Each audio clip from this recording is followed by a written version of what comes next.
Hello guys, इस video में हम बात करते हैं जनरल माइक्रो का एक टॉपिक है माइक्रोस्कोपी। उसके बारे में बात करते हैं। देखो, आप जो लैब में जाते हो तो नॉर्मल क्या होता है, माइक्रोस्कोप होता है। वो माइक्रोस्कोप कौन सा होता है? वो होता है नॉर्मल माइक्रोस्कोप, जिसको हम क्या बोलते हैं, लाइट माइक्रोस्कोप बोलते हैं। ठीक है, तो हम सबसे पहले बात करते हैं कि जो माइक्रोस्कोपी होती है ये दो चीज़ों पर बेस्ट होती है। ठीक है, कितनी चीज़ों पर? दो चीज़ों पर बेस्ट होती है। डिपेंड अपॉन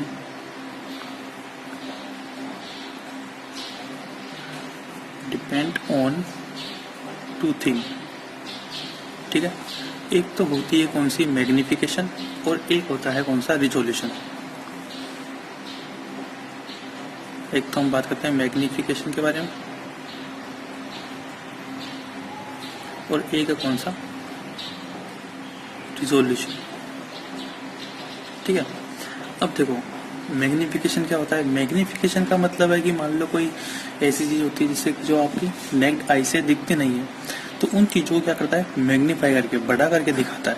ठीक है, माइक्रोस्कोप तो मैग्निफिकेशन हो गया।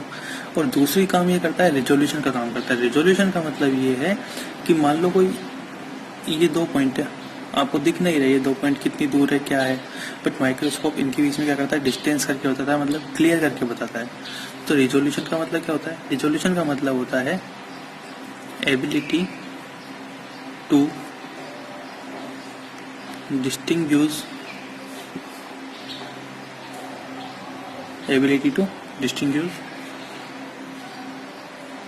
To point as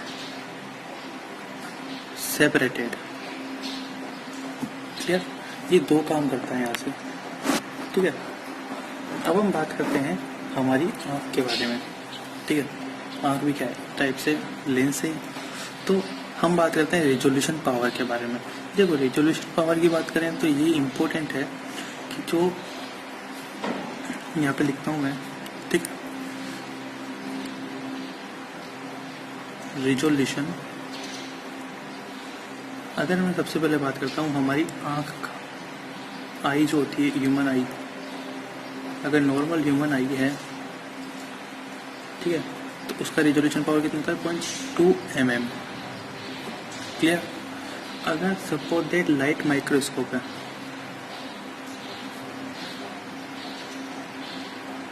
light microscope है, तो उसका रेजोल्यूशन कितना होता है, 0.2 माइक्रोमीटर। और अगर आपके पास क्या है, इलेक्ट्रॉन माइक्रोस्कोप में, इलेक्ट्रॉन माइक्रोस्कोप को EM से लिखूंगा, तो इलेक्ट्रॉन माइक्रोस्कोप कितना होता है, 0.2 नैनोमीटर। इसका मतलब क्या हुआ कि अगर दो पॉइंट मान लो, वो कितने, 0.2 mm की डिस्टेंस पे है, तो हमारी यहाँ क्या करती है, नॉर्मल आई उसको क्लियर कर लेती है कि ये इतनी डिस्टेंस पे। अगर लाइट माइक्रोस्कोप की बात करें तो दो जो पॉइंट है छोटे छोटे, वो कितनी डिस्टेंस पे, अगर 0.2 माइक्रोमीटर की डिस्टेंस पे है तो लाइट माइक्रोस्कोप से क्लियरिफाई हो जाते हैं, और इसमें सिंपल सा 0.2 नैनोमीटर। क्लियर? सबसे पहले हम बात करते हैं लाइट माइक्रोस्कोप के बारे में। ठीक है, देखो लाइट माइक्रोस्कोप की बात करते हैं, जो नॉर्मल माइक्रोस्कोप है, ऑप्टिक माइक्रोस्कोप भी हम इसको बोलते हैं। इसके अंदर क्या करते हैं, इसमें जो हम पहली बात अगर हम करें तो जो लाइट का यूज करते हैं वो कौन सी लाइट होती है, व्हाइट लाइट का यूज करते हैं। ठीक है, यूज व्हाइट लाइट। ठीक है,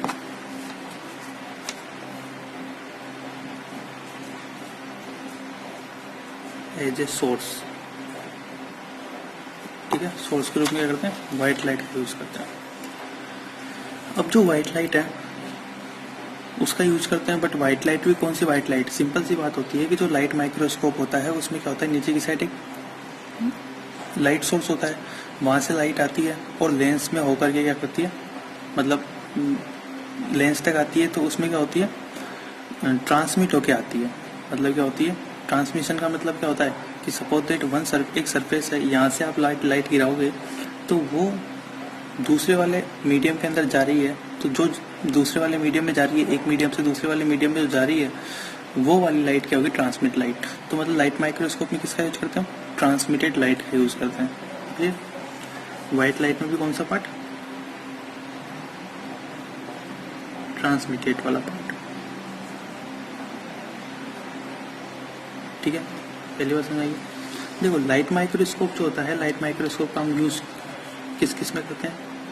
इसका यूज करते हैं can do for motility, bacteria की मोटिलिटी चेक करने में हम इसका यूज करते हैं। दूसरी बात, जो स्टेनिंग प्रोसेस है उसके अंदर भी क्या करते हैं हम? इसका यूज करते हैं लाइट माइक्रोस्कोप का। ग्राम स्टेनिंग हो गया,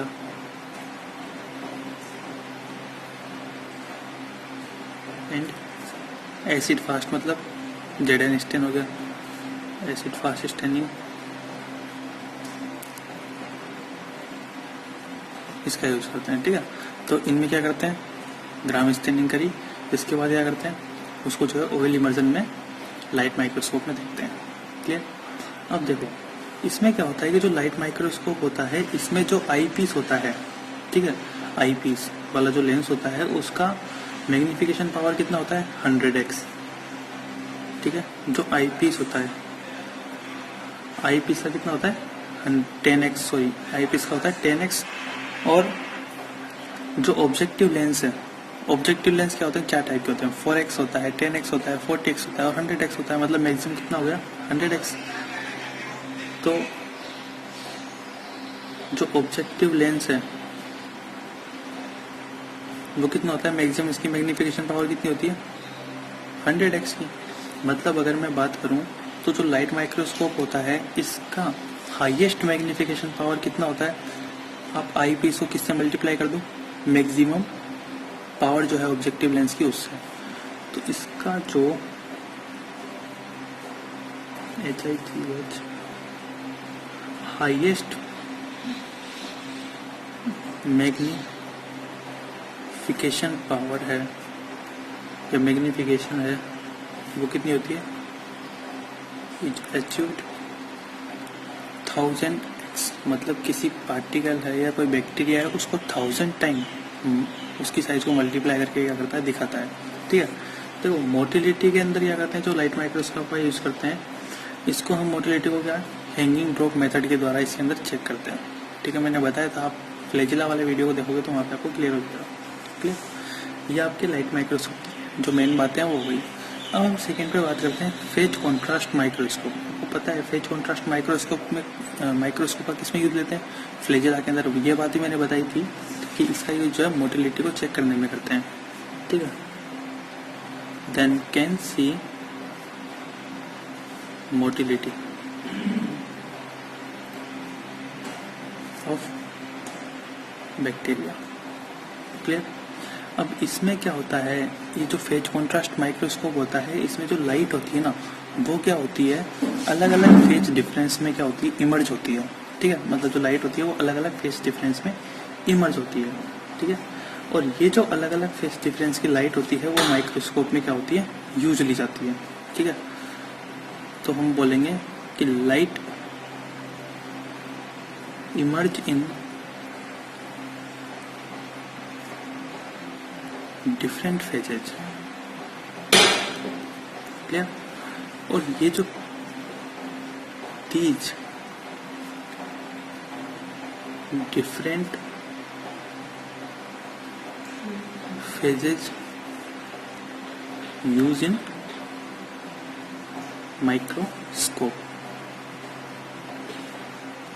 ठीक है, अब देखो सिंपल सी बात है कि अगर मान लो कोई लाइट इमर्ज हो रही है वो अलग अलग फेजेज में इमर्ज हो रही है, मतलब सिंपल सी बात है कि फेजेज अलग अलग है तो उसकी इंटेंसिटी भी अलग अलग होगी कि नहीं होगी? और इंटेंसिटी अलग अलग होती है इस वजह से हम बोलते हैं कि जो लाइव सेल है मतलब लिविंग सेल है उसके अंदर जो ऑर्गेनल्स है या कुछ पार्ट है उनको क्या करते हैं हम इसके द्वारा आसानी से क्लेरिफाई कर सकते हैं। ठीक है, तो डिफरेंट फेजेज की लाइट है मतलब डिफरेंस इन इंटेंसिटी, इंटेंसिटी भी अलग अलग होगी। ठीक है, इंटेंसिटी अलग अलग होगी और इसका यूज इसमें करते हैं इंटेंसिटी अलग अलग है तो इसका यूज करते हैं reveal internal structure of living. Clear? दो चीज समझ आएगी आपको लाइट माइक्रोस्कोप या ऑप्टिक माइक्रोस्कोप या नॉर्मल माइक्रोस्कोप जो होता है वो जो हम लैब में यूज करते हैं, और एक हो गया कौन सा, फेज कॉन्ट्रास्ट माइक्रोस्कोप। ठीक है, अब हम बात करते हैं आपको डार्क फील्ड माइक्रोस्कोपी के बारे में। देखो नाम से पता चल रहा है डार्क फील्ड माइक्रोस्कोपी, मतलब क्या है, इसमें जो बैकग्राउंड होगा वो क्या होगा, डार्क। ठीक है, जब हम इस माइक्रोस्कोप का यूज लेते हैं डार्क फील्ड माइक्रोस्कोप का, तो इसमें जो बैकग्राउंड बनता है वो बैकग्राउंड कैसा होता है, डार्क। देन बैकग्राउंड डार्क होता है, DARK। बैकग्राउंड क्या होता है, डार्क होता है। बड़ा लिख देता हूँ मैं, डार्क होता है। और ये डार्क किसके वजह से होता है, ये डार्क होता है डार्क फील्ड कंडेंसर की वजह से। क्या होता है, ये बैकग्राउंड जो होता है हमें डार्क देखने को मिलता है। ठीक है, due to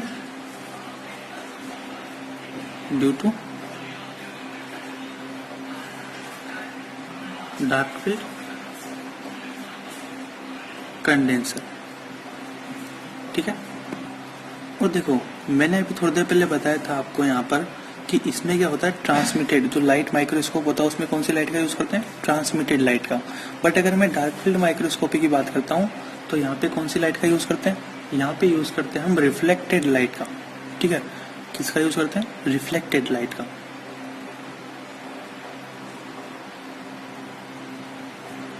reflected light is used. Clear.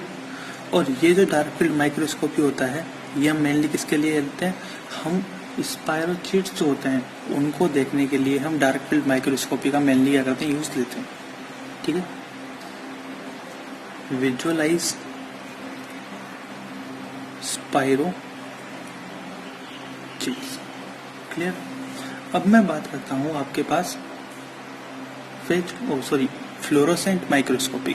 ठीक, तो देखो सिंपल सी बात है, फ्लोरोसेंट माइक्रोस्कोपी में क्या होता है कि जो फ्लोरोसेंट स्टेन होते हैं, ठीक है, उनका क्या किया जाता है, यूज किया जाता है। पहला मैं बात करता हूँ फ्लोरोसेंट स्टेन के बारे में। ठीक है,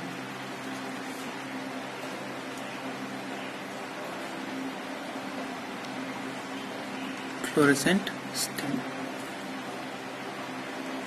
स्टेन कौन कौन से होते हैं, एक ध्यान रखना, रोडामिन,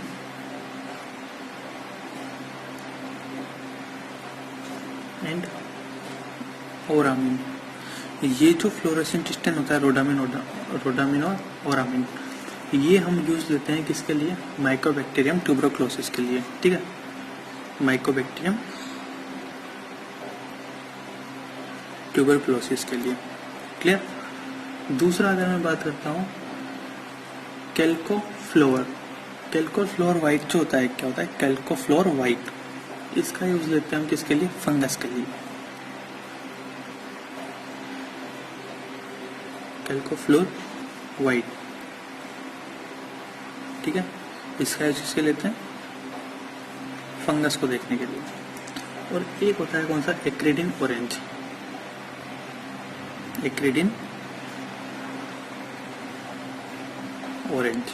एक्रिडिन ऑरेंज जो है इसका यूज लेते हैं हम किसके लिए, मलेरियल पैरासाइट के लिए।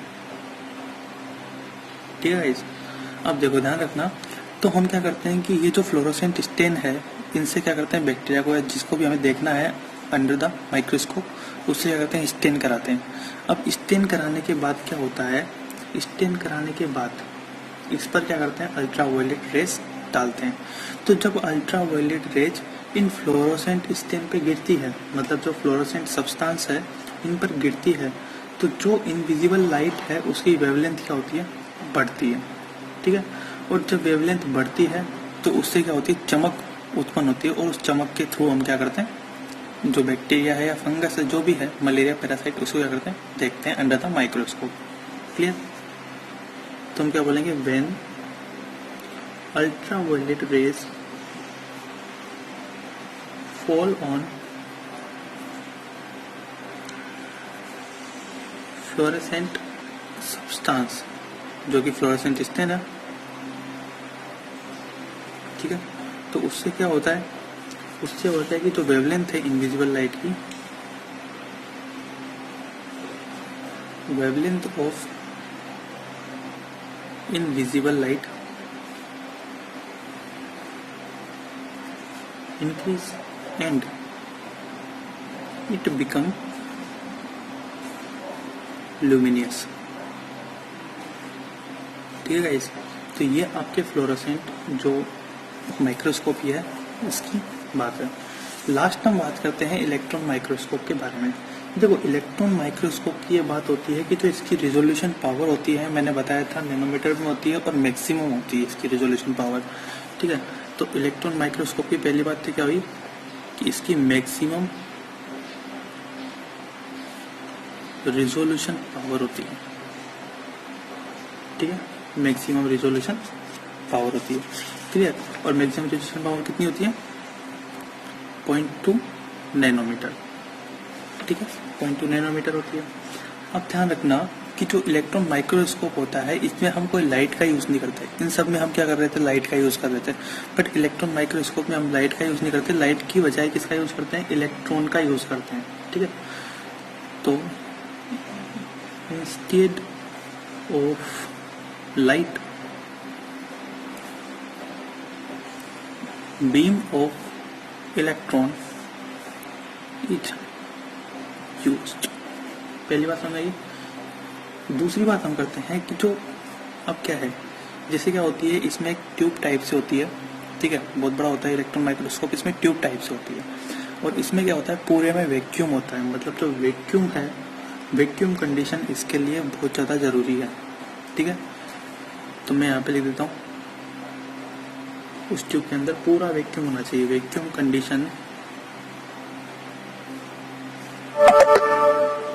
Condition should required. ठीक है, वैक्यूम कंडीशन शुड रिक्वायर्ड। अब क्या होता है कि हमने वहां पे रखा बीच में। ठीक है, इलेक्ट्रॉन माइक्रोस्कोप के बीच में आया, पाथ के अंदर आया। तो जब ये इलेक्ट्रॉन इस पर गिरते हैं, ठीक है, इलेक्ट्रॉन की रे इस पर गिरती है, तो इसको जो है फोकस करने के लिए उस सब्सटेंस पे या जो भी है, जो हमारे पास मटेरियल है, जो ऑर्गेनिज्म है, उस पर फोकस करने के लिए क्या है, हम किसका यूज करते हैं? सर्कुलर मैग्नेट्स का यूज करते हैं। और जबकि अगर हम नॉर्मल अदर माइक्रोस्कोप के अंदर बात करते हैं तो हम उस वहाँ पे किसका यूज करते थे? लेंस का यूज करते थे। बट यहाँ पे हम किसका यूज करते हैं? सर्कुलर मैग्नेट का। तो बीम, जो इलेक्ट्रॉन बीम था, फोकस्ड बाय सर्कुलर मैग्नेट। ठीक है, circular magnet instead of lenses. ठीक है, समझ। अब आपको पता है बीच में पाथ में क्या आ गया? ऑब्जेक्ट आ गया। ठीक है, तो object is held in path of beam. उसके रास्ते में आप जो 12th के अंदर कैथोड किरणों का जो है, कैथोड रेज का जो एक्सपेरिमेंट पढ़ते थे, सेम वही है। ठीक है, तो बीम आ गया, बीम के बीच में क्या आ गया? ऑब्जेक्ट आ गया। ऑब्जेक्ट आने की वजह से क्या हुआ, इस ऑब्जेक्ट ने इलेक्ट्रॉन को क्या कर दिया? फैला दिया। जब इलेक्ट्रॉन इस पे गिर रहे हैं तो इलेक्ट्रॉन क्या कर दिया? इसने फैला दिया। ठीक है, तो दिस ऑब्जेक्ट